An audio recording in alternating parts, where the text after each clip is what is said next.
Hello friends, welcome to இது உங்கள் சமையல்.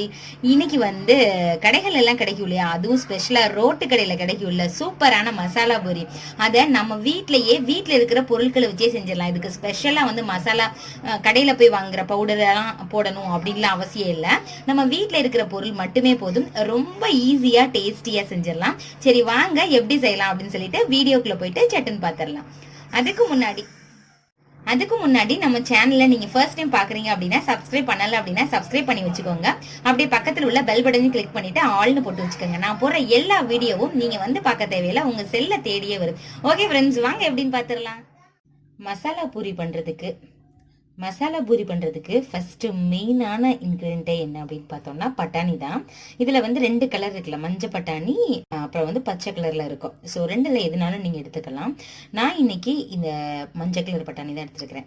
இது என்ன பண்ணிக்கணும், ஒவ்வொரு நைட்டு இதை நல்லா ஊற வச்சுங்க. நைட்டே ஊற வச்சிருங்க. நீங்க காலையில பண்றீங்க அப்படின்னா, சாயந்தரம் பண்ணோம்னா காலையிலே இதை நல்லா ஊற வச்சிருணுங்க.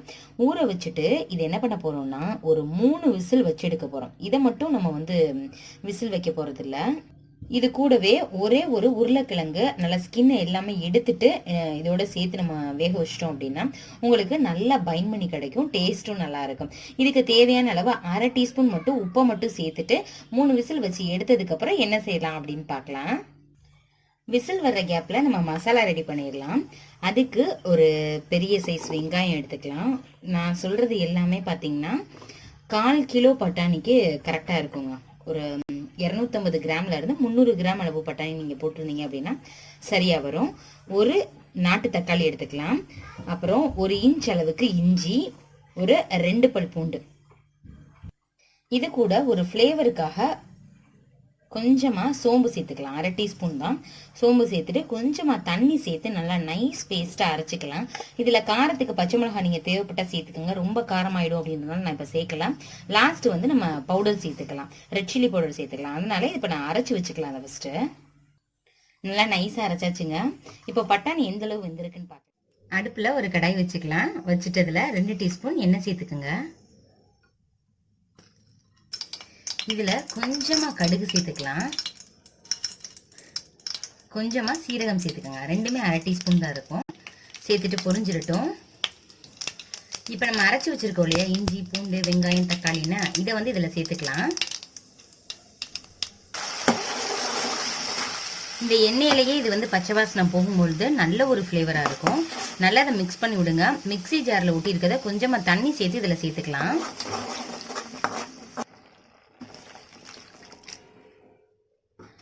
நல்லா பச்சை வாசனை போகட்டும். அதுக்கப்புறம் நம்ம மசாலா எல்லாமே ஆட் பண்ணிக்கலாம். நல்லா 3 விசில் வச்சு எடுத்தாச்சுங்க. நல்லா வெந்திருக்குது. இது என்ன பண்ணிக்கங்க, லைட்டா அங்கங்க இந்த மாதிரி அழுத்தி விட்டுக்குங்க. தண்ணி நான் அளவா சேர்த்ததுனால தண்ணி எதுவும் எக்ஸஸ் ஆகல. சப்போஸ் தண்ணி இருந்தது அப்படின்னா நீங்க மிக்சி ஜார் நம்ம கழுவி ஊற்றணும் இல்லையா, அந்த இதுல இதை நீங்க யூஸ் பண்ணிக்கலாம். 1-2 இருந்தால் தான் நல்லா இருக்கும். ரொம்ப கொலைய வச்சிட்டாலும் நல்லா இருக்காது. அதனால நான் ஒரு 3 விசில் தான் வச்சு எடுத்துருக்கிறேன். சப்போஸ் நீங்க ரொம்ப குழஞ்சு சாப்பிடுவீங்க அப்படின்னா 5 விசில் கூட வச்சு எடுத்துக்கலாம். பாருங்களேன், பாதி மசிஞ்சிருக்கு, பாதி அங்கங்க முழிச்சுட்டு இருக்கு. இந்த மாதிரி தான் இருக்கணும். கொஞ்சமா தண்ணி மட்டும் சேர்த்து இதை ரெடியா வச்சுக்கலாம். பச்சை வாசனை எல்லாமே போயிருச்சு. மசாலா ஐட்டம் எல்லாமே சேர்த்துடலாம். கொஞ்சமா மஞ்சள் தூள் 1/4 டீஸ்பூன் சேர்த்துக்கோங்க. சீரகத்தூள் 1/2 டீஸ்பூன் சேர்த்துக்கலாம்.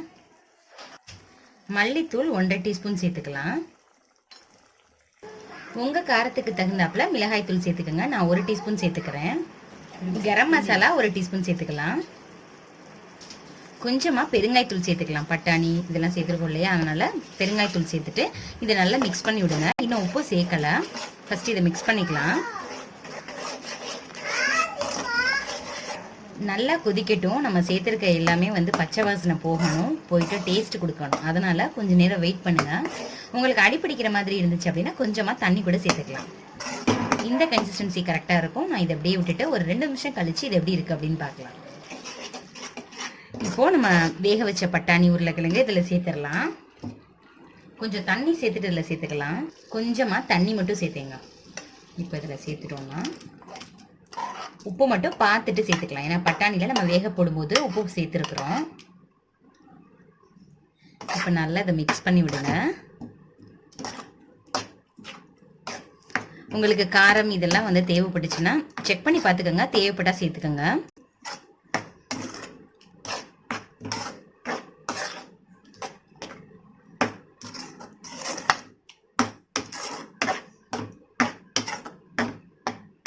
வேக வைக்கும் பொழுது கொஞ்சமா உப்பு சேர்த்தோம். ஸோ இன்னும் கொஞ்சம் உப்பு சேர்த்துக்கலாம். கூடாது, ரொம்ப தண்ணி மாதிரி இருக்கக்கூடாது. இந்த மாதிரி இருந்தால் தான் கரெக்டாக இருக்கும். நீங்கள் வந்து இப்போவே சாப்பிட போறீங்கன்னா இந்த மாதிரி வச்சுக்கோங்க. இல்லை கொஞ்சம் நேரம் கழித்து சாப்பிட போறீங்க, நீங்கள் சாயந்தரம் சாப்பிட்றதுக்கு நீங்கள் மத்தியானமே செஞ்சுறீங்க அப்படின்னா கொஞ்சமாக தண்ணி மட்டும் சேர்த்து வச்சிங்கன்னா திக்காயிடும். இப்போ என்ன பண்ணிடலாம், சர்வ் பண்ணிடலாம். பச்சை வாடை எல்லாமே போயிருச்சு. மேலே கொத்தமல்லி தழை மட்டும் லைட்டாக தூவிடலாம். கொத்தமல்லி தலையும் லைட்டாக தூவி இருக்கிறேன். நம்ம வந்து சர்வ் பண்ணும்போது பிளேட்லையும் தூவிக்கலாம். ஸோ ரொம்பவே நல்லாயிருக்கும். ஒரு பிளேட் எடுத்துக்கலாம். எடுத்துட்டு நம்ம செஞ்சு வச்ச பட்டாணி மசாலாவை இதில் ஒரு 3 கிரண்டி சேர்த்துக்கோங்க. பூரி இருக்கு இல்லையா, அதை வந்து இந்த மாதிரி சேர்த்துக்கோங்க.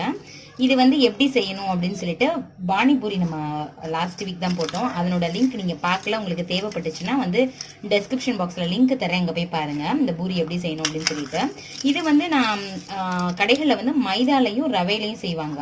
நான் பானிபூரி செய்யும் போதும் அதே மாதிரி தான் செஞ்சேன். இன்னைக்கு வந்து பார்த்தீங்கன்னா கோதுமையையும் மைதாவும் இன்னைக்கு வந்து பார்த்தீங்கன்னா கோதுமையும் ரவையையும் வச்சு இன்னைக்கு பண்ணியிருக்கிறோம். ஸோ சேம் குவான்டிட்டி தான். கோதுமை 1 கப் எடுத்தீங்க அப்படின்னா ரவை 1 கப்பு.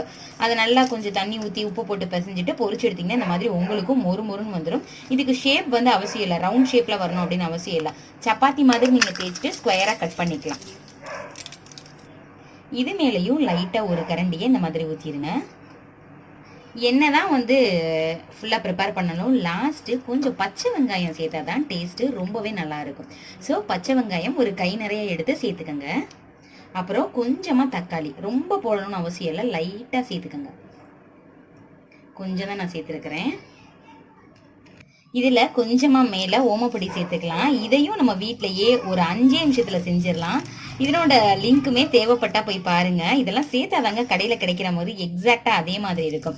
இன்னைக்கு வந்து கார்ன்ஃபிளெக்ஸ் மட்டும் இல்லை, இருந்துச்சுன்னா அதை கொஞ்சமாக தூவி இருக்கலாம். உங்கள்கிட்ட இருந்தது அப்படின்னா அதை சேர்த்துக்கோங்க.